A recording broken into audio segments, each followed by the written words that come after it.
Chosen one, let me ask you something before you close your eyes tonight. How many times this week did you stand in a checkout line and do the math in your head?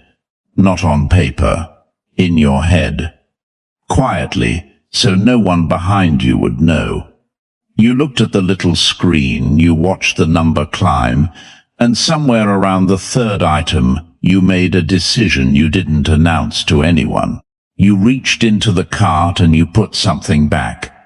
Maybe it was the good coffee. Maybe it was the thing you actually wanted, and you traded it for the thing you could survive on. And you smiled at the cashier like nothing happened, like your chest wasn't tight, like you weren't already tired. I want you to hear me now. That moment was seen.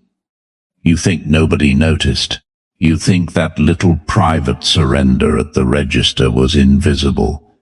But heaven was standing right there beside you, watching you do the thing you have done 1,000 times.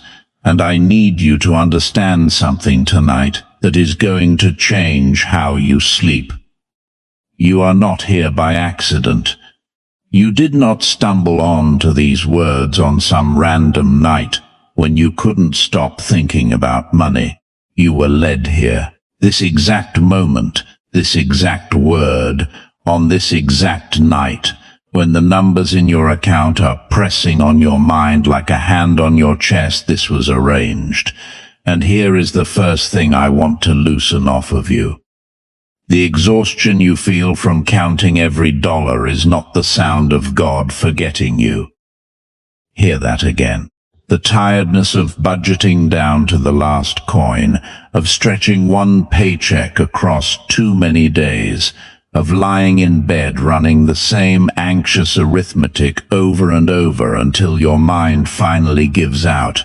That is not the sound of abandonment.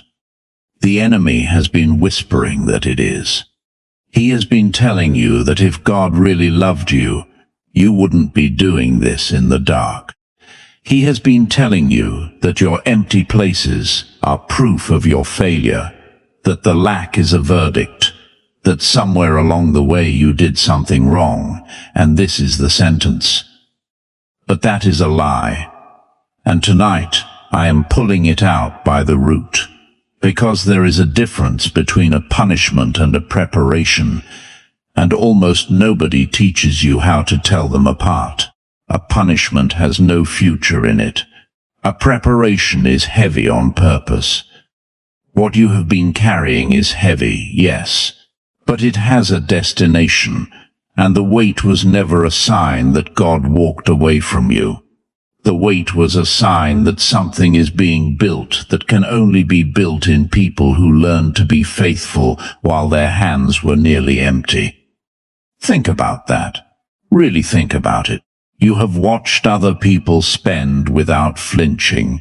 You have watched them post their vacations and their new cars and their easy laughter, and you have wondered, in the honest hours when no one is around, why the road has been so long for you. Why the door that opened for them stayed shut for you. Why you, of all people, the one who prays, the one who gives even when you have nothing, the one who shows up, why you are the one counting. I am going to answer that question over these next minutes, not with cliches, not with the tired lines you've already heard 100 times. I'm going to show you what was actually happening in the years you thought you were being overlooked. But before I do, I want to know who's really here tonight. Type 777 in the comments if you counted every dollar tonight. Type it if that checkout line was you. I want to see how many of us God is speaking to right now, because what I'm about to tell you was never meant for everyone. It was meant for you. So let me tell you the truth that the enemy has spent years trying to keep buried. The lack you have been living in was never a punishment. I need you to sit with that, because everything in you has been trained to believe the opposite. When the money runs thin, The first voice that speaks is the accusing one. It says you should have saved more. It says you should have married differently, chosen differently, trusted the wrong person less. It drags up every decision you ever regretted and lines them up like evidence against you. And by the time it's finished, you're lying there, convinced that the emptiness in your account is really an emptiness in you. That is not the voice of God. That is the voice of the accuser, and he has been reading you your own history like a courtroom sentence. But heaven tells a different story. This is not poverty. This is a season of hidden preparation. This is not the end of your provision. This is the narrowing of the road right before it opens into something wide. What the world calls barely getting by, heaven calls the training ground of the trusted. Let me describe you to yourself for a moment, because I think you've forgotten who you are. You are the one who smiles and says you're fine when the week has been anything but fine. You are the one who quietly skips the meal so the numbers stretch a little further, and tells no one, and never brings it up. You give. You always give. Somebody comes to you with a need, and even when your own cup is nearly dry, you find something to pour out, and then you go home and wonder how you'll cover your own. You have felt the heat rise in your face at a register when the card paused a half-second too long, that small eternity where you weren't sure if it would go through. You have moved money from one place to another just to keep the lights on, calling it managing, calling it fine, and through all of it, you kept praying. That's the part the enemy can't stand. You kept believing when the evidence in front of you begged you to stop. Hear me now. A person who keeps their faith while their hands are empty is not being punished. A person like that is being watched by heaven with something that looks a lot like pride. Because anyone can trust God in the overflow.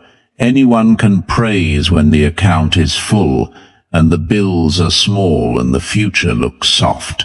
That costs nothing. But you have been praising in the lean season. You have been faithful in the counting. And there is a kind of character that only forms in that exact soil, in the dry ground, in the years that felt like they went nowhere. So no, this was never God turning his back. This was God turning you into something. Something that can hold what's coming without being destroyed by it. And that leads me to a question I need you to really wrestle with tonight. Because if the lack was never punishment, then why did the money never come when you begged for it? Why did the doors stay shut in the exact seasons you were on your knees asking them to open? There is an answer. And it is going to change the way you see every closed door you ever cried over. This is why the money never came when you begged for it. I know that's a hard sentence to hear, so let me say it gently, because I'm not here to reopen the wound. I'm here to finally close it. Those doors that stayed shut when you were on your knees, the opportunity that fell through at the last second, the check that never cleared, the deal that looked like your rescue, and then quietly disappeared. You cried over every one of them. You called them failures. You called them proof that you were forgotten. But heaven has a different word for them. Heaven calls them protection. Because there is money that would have destroyed you, and God loved you too much to let it reach you before you were ready to survive it. There are rooms you begged to walk into that were quietly on fire. There were people attached to that provision, people who would have come with the money and stayed long after the money was gone, and they would have cost you far more than you ever would have gained. You saw a door. God saw the trap on the other side of it. Let me tell you something. The hardest thing to believe is that a closed door can be an act of love. When you're standing outside it, pounding, praying, weeping, it does not feel like love. It feels like silence. It feels like abandonment. But some of the greatest mercies of your life were the prayers God answered with no. That job that never came through. Think about who you would have been tied to. That sudden windfall you were sure was on its way. The one that never arrived. Think about how unready your hands were to hold it, how quickly it would have slipped between your fingers and left you emptier and more ashamed than before. What looked like lack was a wall, and that wall was standing between you and something that would have swallowed you whole. You have been mourning your protection. You have been grieving the very things that saved you. Now, let me take you somewhere in Scripture, because you are not the first person God prepared this way. Think about Joseph. A young man with a dream inside him so large it made his own family turn on him. And what did the road to his palace look like? It ran straight through a pit. It ran through betrayal, through slavery, through a prison for a crime he never committed. Years went by, real years, not poetic ones. He sat in a cell while the dream God gave him seemed to rot. And I promise you, there were nights he begged for a door to open, and the door stayed shut, and heaven stayed quiet. But here is what Joseph could not see from inside that prison. Every closed door was moving him closer to a throne. The pit positioned him. The betrayal positioned him. Even the prison, that dark, forgotten place, was placing him exactly where he needed to be, so that when the palace finally called, he was standing close enough to answer. If any one of those doors had opened early, if he had been rescued when he wanted to be rescued, he would have missed the throne entirely. The delay was not the enemy of his destiny. The delay was the road to it. And that is your story too. The money that came too easily would have found you unready. So God, in his mercy, kept the palace at a distance until the person he was forming inside the lean years could be trusted with it. You were not being denied. You were being positioned. So stop grieving the doors that closed. Start thanking God for the disasters he hid from you. You will never know, this side of heaven, how many times the answered prayer would have been the thing that broke you, and how many times the unanswered one was him carrying you past a fire you never even saw. The lack was a shield, and the shield is about to be lowered, because you no longer need protecting from what's coming. You've been made ready for it. So what has God actually been building in you? All this time, in the waiting. Because the waiting was never empty. I know it felt empty. It felt like standing still while the world moved past you. But heaven does not waste a single season, and the years you thought were wasted were the years you were being made into a container strong enough to hold what's coming. Overflow poured into a cracked vessel just runs out the bottom and stains the floor. So before God fills you, he mends you. That's what the lean season was. It was the mending. Think of it this way. A cup with a crack in the bottom cannot be trusted with much, no matter how badly it wants to be filled. Fill it and you only make a mess, so the maker holds it back, not out of cruelty, out of care. He seals the crack first, he strengthens the walls, and only then does he pour, because now the cup can carry the weight without breaking, and hold the fullness without losing it. You have felt like the cup left empty on the shelf, but you were the cup being repaired.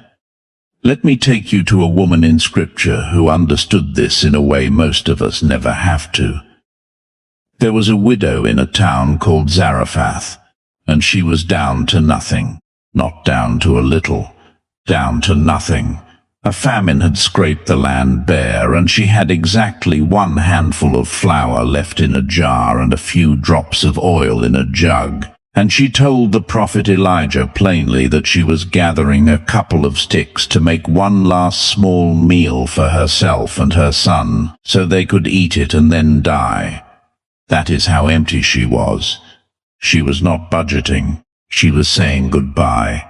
And into that emptiness the prophet asked her for something. He asked her to make him a small loaf first. First, before she fed herself, before she fed her son, out of the very last of what she had. Now hear me, because this is the hinge everything turns on. She gave from her lack. She poured out when there was almost nothing left to pour. And the jar of flour did not run out, and the jug of oil did not run dry, day after day through the entire famine. What she released in her emptiest moment became a supply that would not quit. And notice God did not fill her jar to overflowing all at once and hand her a fortune. He gave her enough, each day enough. He taught her the daily faithfulness of trusting a supply she could not see and could not stockpile. That was the mending, that was the building. She learned in the lean season that provision is a person before it is ever an amount.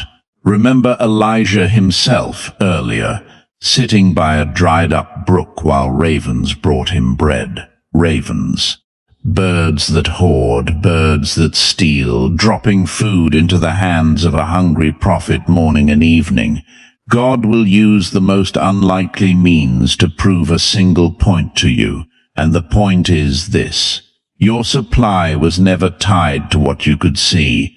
It was never tied to your job, your account, your circumstances, the math you keep running at night. Your supply is tied to the one who kept a widow's jar full through a famine and fed a prophet with birds. That is what has been forming in you. Not just patience. Trust, the kind of trust that only grows in dry ground. You have been learning, whether you knew it or not, that you can be brought to the very last handful and still be held. And a person who knows that, really knows it, in their bones, not just in their words, is a person heaven can finally trust with more. The mending is nearly done, and a mended vessel is not meant to stay empty. Now I need to tell you something that is going to lift your head, because up to this point you have been thinking about your provision the way most people think about it, as something for you, something to cover your bills, ease your nights, quiet the fear, and that is real, and God cares about every one of those needs. But it is not the whole reason. You were built to carry more than you need. Hear that. The overflow that is coming toward you was never meant to stop at your own front door. You were designed to be a channel, not a container. A container fills up and holds tight and keeps everything for itself. A channel receives so that it can pass it on, and the water only keeps coming because it never stops moving through. God has been forming a channel, and a channel has to be deep, and it has to be strong, and it has to be trusted not to keep for itself what was meant to flow to others. That is the deeper assignment on your life. Think about why this matters. There are people downstream of you who are going to be fed because you learned how to hold overflow without hoarding it.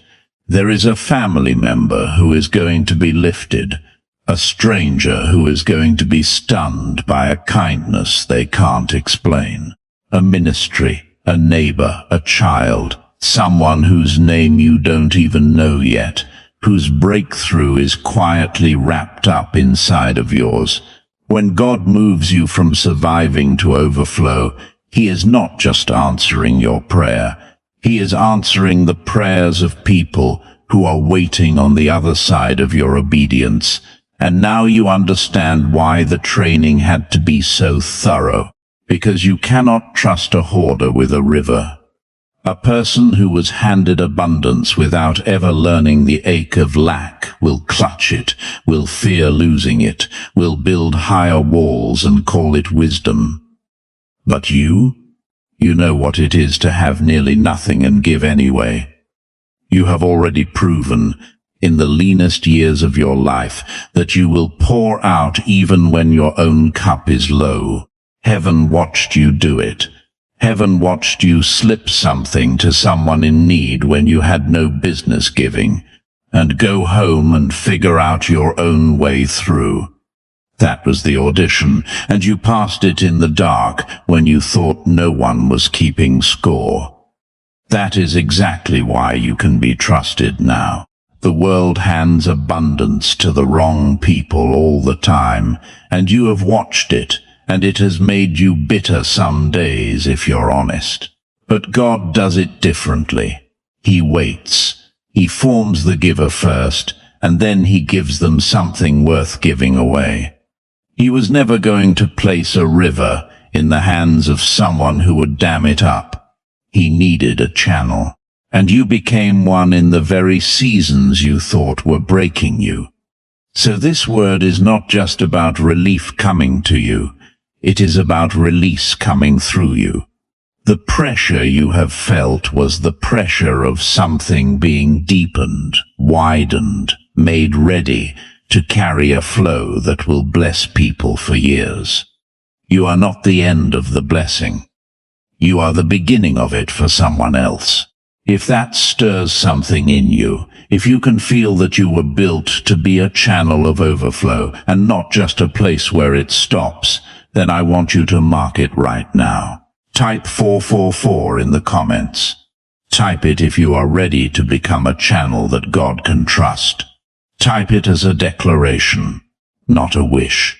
Say it back to heaven. I am ready to carry more than I need so that others can be fed, because the season is turning, and what's coming is not just for you. So let me turn your eyes now from everything that has been to everything that is about to be. The season of counting every dollar is closing. I don't say that lightly, and I don't say it to sell you a feeling. I say it because there is a rhythm to how God works, and the long, narrow, lean stretch of the road always gives way to something wider. Winter does not ask permission to end. It simply runs out, and the thaw comes whether you were watching for it or not, and you have been in a long winter. But I can feel the thaw in this word tonight. Let me tell you what the turning actually looks like, because I don't want you imagining some cartoon of sudden riches. That's not it. That was never it. The overflow God brings is quieter and deeper than that, and far better. It looks like the day you stand in that same checkout line and realize, halfway through, that you're not doing the math anymore. The number climbs and your chest doesn't tighten. You put the good coffee in the cart and you leave it there, and it takes you a moment to even notice, because the fear that used to live in that moment has simply gone. It looks like lying down at night and not running the arithmetic. No ceiling-staring calculations. No moving money from one place to another in your mind. Just rest. The kind of rest you had almost forgotten was possible. You close your eyes and the last thought isn't a bill. It's peace. It looks like being able to give without first checking whether you can afford to. Someone has a need, and you meet it, and you don't go home and quietly panic about how to cover your own, because there's enough, and there's more behind the enough. That's the overflow, not a number, a freedom. It looks like the phone ringing and your stomach not dropping. It looks like an unexpected expense landing and you handling it and being surprised by your own calm. It looks like the shame lifting off your shoulders like a coat you didn't realize how heavy it was until the moment it came off. And hear me, this is the last season you will ever have to live this way. I want to be careful with my words, but I also want to be clear, because the enemy has told you this is just how it will always be, that you're too old for it to change, that the pattern is set, that people like you don't get the turning, they just get more of the same. That is a lie, and I am tearing it up in front of you right now. This is the last time you will lie awake afraid of a number. The last time you'll put something back on the shelf with that quiet little ache. The last time you'll feel the heat rise in your face at a register. Heaven is not extending the winter. Heaven is ending it. But I have to be honest with you about something, because a good word is only half of it. The turning is coming toward you, but how you carry yourself in these final weeks of the lean season matters. There is a way to steward this moment so that when the overflow arrives, it finds you ready, your hands open, your vessel whole. And there is a way to fumble it, to let the old fear and the old habits keep you living small even after the supply has changed. So I'm not going to leave you with only a promise. I'm going to give you something to do with it. Because chosen ones don't just receive the season. They steward it. Let me show you exactly how. So here is how you carry yourself through these final weeks, so that when the overflow comes, it finds a vessel that's ready. Listen closely, because this is the part that's yours to do. The first thing is this. Stay grateful while the jar is still low. I know that sounds backward. Gratitude is easy once the supply arrives. But the widow's jar didn't fill because she waited for it to fill and then thanked God. It kept flowing because she gave and trusted while it was nearly empty. Gratitude in the lean days is not pretending you're not in need. It's telling heaven you trust the provider more than you fear the shortage. So thank him now. Thank him over the small jar. That posture is what the overflow flows toward. The second thing, give a seed, even now, especially now.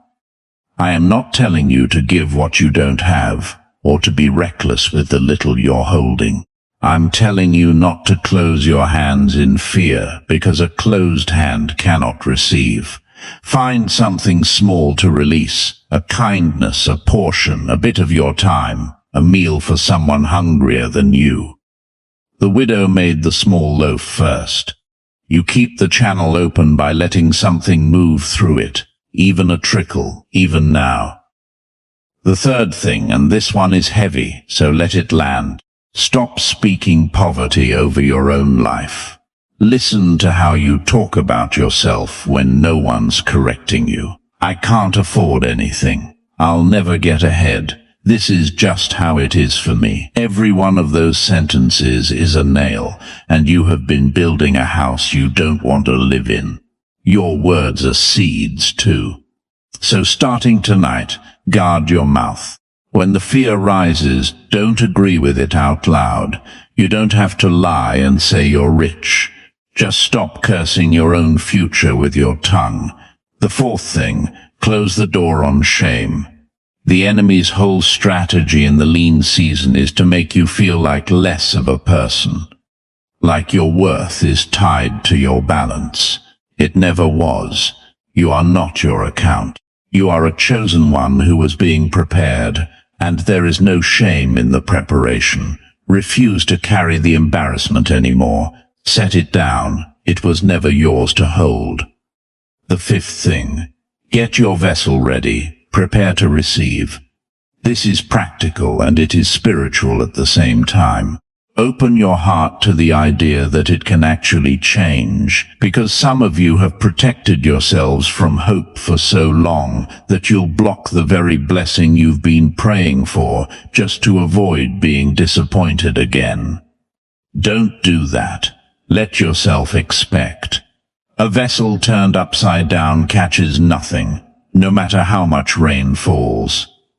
The sixth thing, be faithful in the small before you steward the large. How you handle the little you have right now is the rehearsal for how you'll handle the much that's coming. Tend it well. Don't despise the small amount. The one who is faithful with little is the one heaven trusts with more. And you are being watched in the little even now. And the seventh thing, guard your ears. Be careful whose voice you let sit closest to you in this final stretch. There are people who will laugh at your hope, who will call your faith foolish, who will drown your expectation in their own bitterness. Love them, but do not let them narrate your season. Keep the doubting voices at arm's length, and keep your ears tuned to the one who has never once failed to keep his word. Do these things, and you will not just survive the turning. You will be ready for it. You'll be the vessel that's whole when the pouring begins, the channel that's open when the river arrives, the chosen one who stewarded the lean season so faithfully that the overflow had somewhere worthy to land. The preparation is almost over. Now let me speak the blessing over you before you go. So receive this now, chosen one, not as words on a screen, but as a word spoken directly over your life on the night you needed it most. I speak over you the end of the lean season. I speak the closing of the long winter and the coming of the thaw. Over every night you lay awake counting, I speak rest. Over every register where your face went hot with shame, I speak dignity. Over every door that closed and left you weeping, I speak understanding, so you finally see it was mercy wearing the mask of a no. You were never forgotten, you were being formed, and the forming is nearly finished. I speak overflow over the vessel that spent years being mended. May the crack that God sealed hold strong, and may he fill you now, not to keep, but to carry. May you become the channel that feeds the ones downstream who have been quietly waiting on your obedience. May your hands, the hands that gave when they had almost nothing, be filled so full that giving stops costing you fear. May the shame lift off you like a coat, and may it never find its way back onto your shoulders, and I declare over you that this was the last of it. The last time you put something back on the shelf with that quiet ache. The last time a phone call made your stomach drop.